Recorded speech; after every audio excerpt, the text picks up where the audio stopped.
প্রেমিকাকে মেরে মাটি চাপা দেওয়ার অভিযোগ উঠল ভীমপুরে। গত 23শে নভেম্বর শনিবার ভীমপুর থানার নারায়ণপুরের বাসিন্দা নূর হোসেন থানায় এসে একটি অভিযোগ দায়ের করেন যে তার নাতনি গত 21 তারিখ থেকে নিখোঁজ হওয়ার পর প্রথমে আত্মীয় স্বজন বাড়িসহ এলাকার বিভিন্ন প্রান্তে নাতনির খোঁজ করে যখন কোনো খবর পান না, তখন জানতে পারেন নারায়ণপুরের বাসিন্দা ফারুক মণ্ডলের সাথে প্রেম ঘটিত সম্পর্ক ছিল তার নাতনির। এমনকি তাদের একসাথে বেশ ঘনিষ্ঠভাবেও ঘোরাঘুরি করতে দেখা যায় বলে স্থানীয় সূত্রে জানতে পারেন তিনি। তার নাতনিকে দুদিন আগে ওই ফারুক মণ্ডলের সাথেও দেখা যায়। এই অভিযোগ পাওয়ার পর ভীমপুর থানার পুলিশ নড়ে চড়ে বসে এবং ফারুক মণ্ডলকে গ্রেপ্তার করে জিজ্ঞাসাবাদ শুরু করে। জিজ্ঞাসাবাদ চলাকালীন ফারুক স্বীকার করে যে সে তার প্রেমিকাকে মেরে মাটি চাপা দিয়ে রেখেছে নারায়ণপুর গ্রামে। পুলিশ সঙ্গে সঙ্গে ওই স্থানে কঠোর পাহারার ব্যবস্থা করে। পরবর্তীতে ভীমপুর থানার পুলিশ এবং ডিএসপি শিল্পী পালের তৎপরতায় মৃতদেহটি মাটি খুঁড়ে তোলা হয় এবং ময়নাতদন্তের জন্য নিয়ে যাওয়া হয় কৃষ্ণনগর শক্তিনগর জেলা হাসপাতাল পুলিশ মর্গে।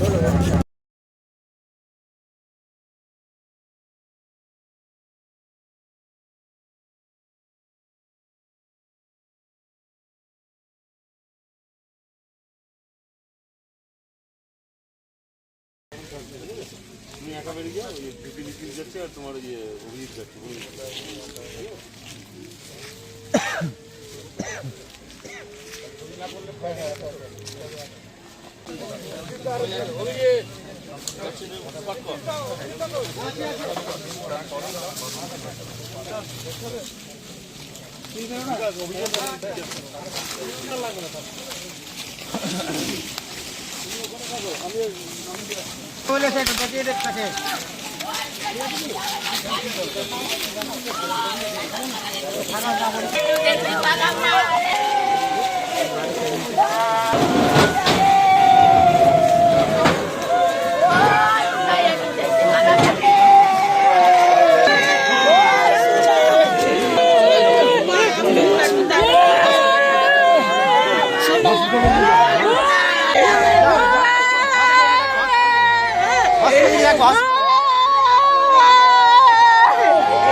মেয়েটা ভাগ্নে 3 দিন ধরে গায়েব, 3 দিনের মধ্যে নিখোঁজ, ও কোনো আতাপাতা পাইনি।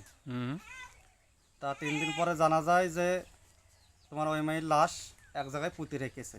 আচ্ছা, তো ওখানে গিয়ে দেখলাম আর সত্যি পুঁতে রেখেছে।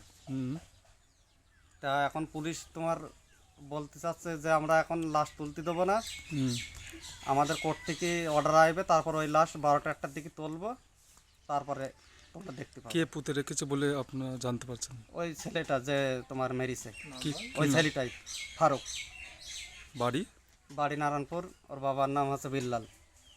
আচ্ছা, আপনার ওই আপনাদের যে মেয়ে, ওই মেয়ের সঙ্গে কি ওর সঙ্গে প্রেমের কোনো সম্পর্ক ছিল আগে থেকে? তোমার ভালোবাসা ছিল একটু।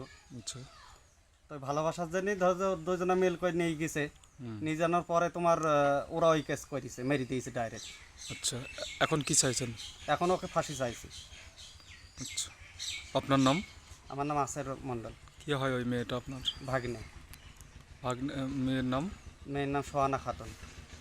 বলতে পারছি না, আমরা এখন হাসপাতালে নিয়ে যাব। একটা ডেড বডি চালান আমাদের তৈরি করতে হবে, ইউনিটে স্টার্ট করব।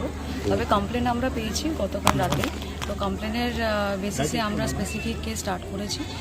যে প্রাইম অ্যাকিউজড আছে তাকে আমরা অ্যারেস্ট করেছি এবং এখানে ইনফরমেশন অনুযায়ী আমাদের এখানে মনে হয়েছিল বডি ছিল, সেটা আমরা রিকভারি করলাম। এবার পরবর্তী পদক্ষেপ depends on medical officers opinion. পরিবারের তরফে একটা মানে আমাদেরকে বলেছে ধর্ষণের অভিযোগ, অভিযোগে কি এরকম ধর্ষণের অভিযোগ করছে পরিবার? ধর্ষণের অভিযোগ ওনারা বা মিসিংয়ের অভিযোগ দিয়েছিলেন, মিসিং দিয়েছিলেন, ধর্ষণ দেয়নি।